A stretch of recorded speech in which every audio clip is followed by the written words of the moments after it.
Coming around in that moment when you realize that that you can't fight it, that I can speak with your parents, like being a parent is going to change your life. Some ways that are not always your choosing. I think that's definitely important. So there wasn't a I'm sorry. Did you want to say anything? Well, I mean, hearing Tina say that, I remember when I was, when I had my first child, my son, who's now 8, you know, early on, hearing people say, when you have a kid, the kid will adapt to your life. You don't adapt to a child's life, child will adapt to the parent's life. Who are you talking about? I actually believed that for a few months.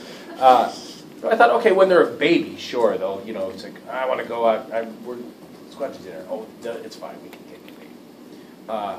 But that does change pretty quickly, and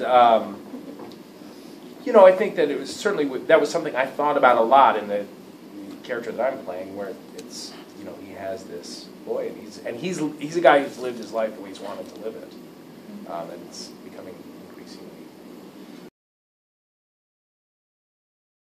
I did. Well, Jean Corlitz, who wrote the book, she worked in admissions, and I met her many times. I talked to her, and I did talk to one or two other people who had worked in admissions.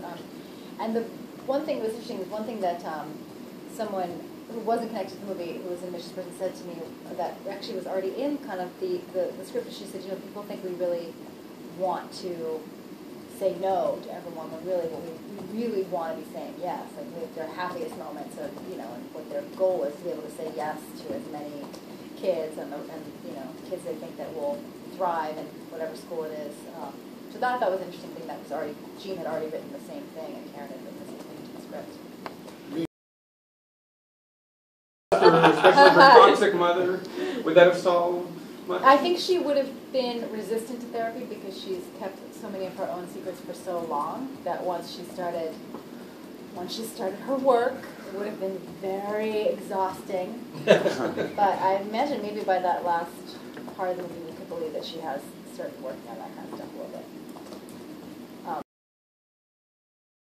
And what makes a comedy a classic? You guys should know. Well, I would think that it's like, one, it has to be really funny, and funny over a long period of time. I mean, it has to be like, if it was funny 10 years ago, it has to have been funny 20 years ago. Yeah, like I saw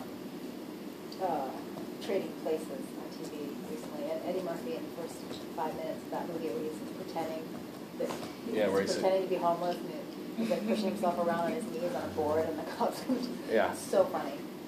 So funny, right? I saw that not long ago either, yeah. Yeah, they're